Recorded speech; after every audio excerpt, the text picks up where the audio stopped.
Welcome to Chapter 12, Non-Communicable Diseases. This chapter deals with something that is often overlooked or not thought about in low-resourced areas, low-income, middle-income areas, and that's the fact of these areas still have the diseases that occur in high-income countries but are overlooked because of the burden of communicable diseases. So as always, I'm going to highlight the learning objectives for you. You should always start with that as you scan the chapter for the first time, go to the summary, and then come back and read for greater detail. Now, flipping over on the page, I'm going to highlight a few paragraphs here that talks about why these diseases are becoming more prominent in these areas. The key definitions, of course. We always want to spend time with that and why they're important and what we're talking about and how the book is defining communicable diseases. Of course, we start off with the number one issue here is coronary disease, and that's the greatest claim, and here are the 2030 estimates of what that's going to do around the world as people live longer, as we overcome some of the communicable diseases. The coronary issues are going to become a greater and greater challenge around the world. Key terms from Table 12.1, make sure you spend time with those and you can define all of those. We'll come back and talk about CVDs a little later. I'm going to skip down to diabetes, and I've basically in my text highlighted this whole paragraph. Of course, you have to know the difference between type 1 and 2 diabetes. We hear a lot about type 2 in our country with the obesity epidemic. Flipping over to the next page, we talk about the higher income countries and what an issue that is, type 2 is in those countries.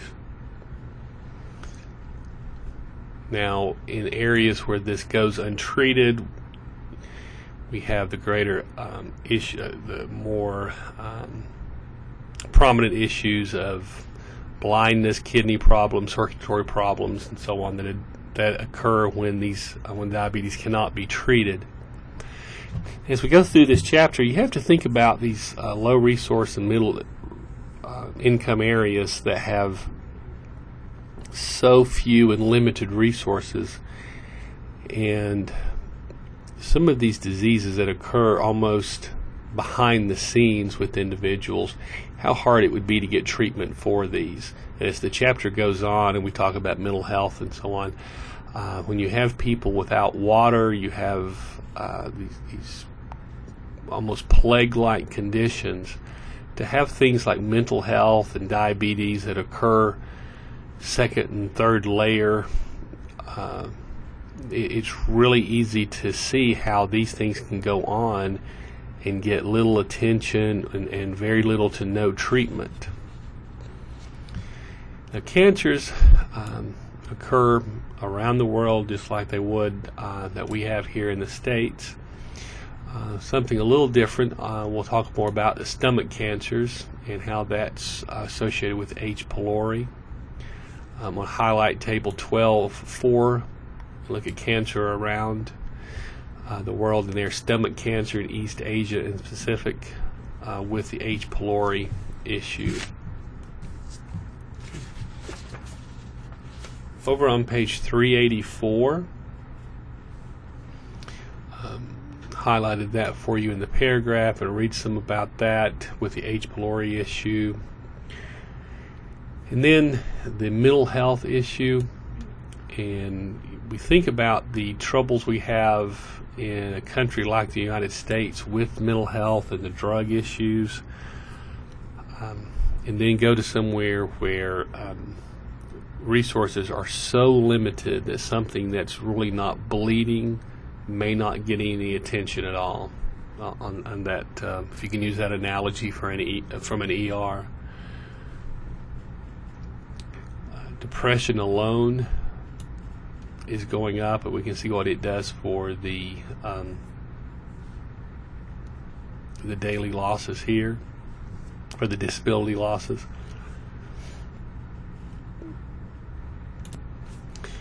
At the bottom of page 384, we'll highlight this paragraph, and it talks about 8% of the burden of disease in high income. At the bottom of page 384, we'll highlight this paragraph, and it talks about 8% of the burden of disease in high income countries in 2030. We're talking about mental health issues, mental disorders. If you've watched Dr. Wyckoff's lecture on global health, you'll see that how high he ranks mental disorders and mental health in the future around the world. Next, we get into some issues that rarely come on the radar for these areas, and this is hearing and vision loss, and main risk factors, of course, poverty, access to care, and then cigarette smoking for glaucoma. Hearing's the same thing. We have no services, no sources to deal with hearing loss, and note here that it's more likely in females, and this may be the work that many females do around the world. On the next column on page 385, you see tobacco use. By far, the chapter closes talking about how if countries can do away with tobacco, how much the overall health would improve of their populations. So I'm going to highlight this all the way down to talking about Europe and Central Asia and their high rates. And like here at home in the U.S., most people start smoking as teens.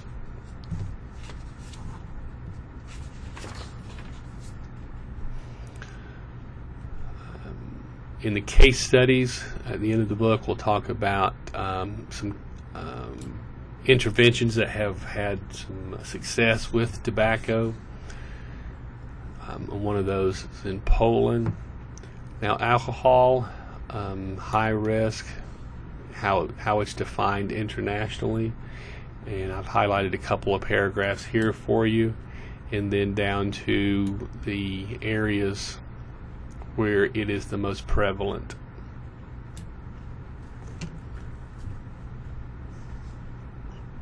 So we get into the cost of non-communicable diseases, and you'll notice the book has these very large ranges of cost, and it talks about the lack of information and lack of data. That's just because the systems aren't set up, they aren't equipped to track some of these diseases. So in that, of course, that makes it harder to try to combat them when we don't have the good data to deal with.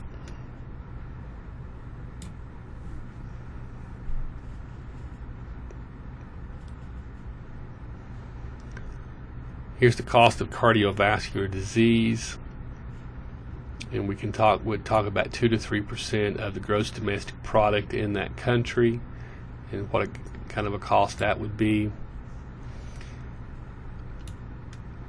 And the bottom paragraph gives you some more a greater idea of how large of an issue this really is. The next page, I'm going to highlight for you the issues of diabetes, and you can see here 2.5 to 15% of health expenditures for different countries. So I know that's a huge range. Mental disorders, the cost for those, we really don't know. There's just not a good way of coming up with numbers for that. Here we have something in the U.S. It's 2.5% of the gross national product. I'm going to highlight that for you, and something I think we can all relate to from the studies in the U.S. and the U.K. show 40 to 45 days a year due to depression lost. Just imagine a month to a month and a half lost work because of this. Okay. Here's the cost of hearing and vision, and again, we don't have good numbers for that. Going over to tobacco use, the cost is overwhelming. There's 70 million people died between 50 and 2000.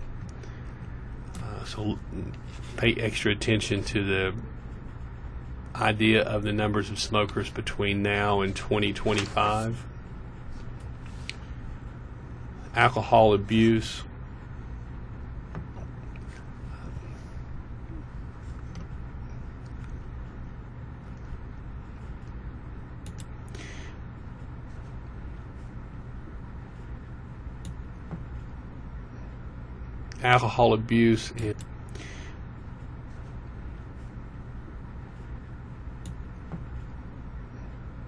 Alcohol abuse in the low and middle countries is very little information about that, but also some indications that it's actually low there.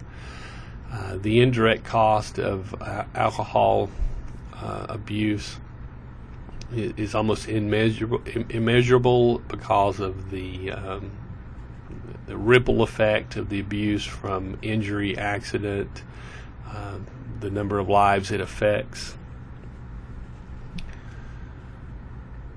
I'm just going to highlight addressing the burden of non-communicable diseases, and then these go through.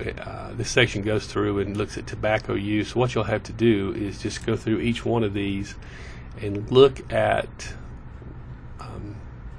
what's being done for each one. And tobacco we've talked about and kind of relate to that one, but I have a note in my textbook here after this paragraph is why more is not done with alcohol. I mean, we tried to outlaw it in our country one time, but if you look at the effects of it, you would think more would be done. We have had certain things done here with the bans on advertising and so on. We talk about a stepwise approach at the top of the page on the right, and then high blood pressure, high cholesterol, and obesity. I've got the first paragraph marked for you, and make sure you go through there and highlight some of the key points there. On the next page, we have a way we're talking about health education that we do in this country, and we have our obesity epidemic and talking about trying to promote healthier diets. Further addressing diabetes, what's being done there, and the same thing with cancer. And here it's tobacco again is the number one thing, and then we get from tobacco we go down to the H. pylori and the stomach cancer. So make sure you highlight that. Dealing with mental disorders, we'll highlight the first couple of paragraphs, so you'll pay extra attention to that in the bulleted list.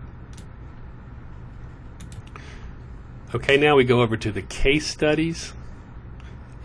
Very interesting case studies in this. Okay, now we go over to the case studies. Very interesting case studies in this chapter. Look at the challenge of curbing tobacco use in Poland. We give away hats and T-shirts, but you'll be surprised at one of the possible prizes in this intervention. It was quite impressive.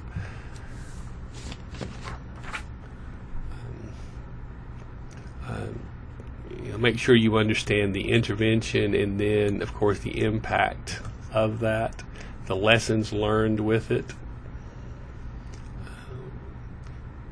The cataracts in India and what happened there.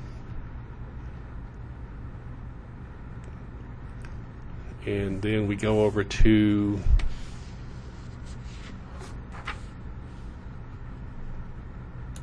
the last case study on page 2. We go over to the last case study on page 294, Uganda, and what happened there with mental disorders, and it's actually a very positive story about what can happen even in low and middle income countries. So on this one, I'm going to really ask you to pay attention to the lessons learned and what can be done in this a situation like this. Future challenges. as you would think, as communicable diseases are held in control, non-communicable diseases are going to increase.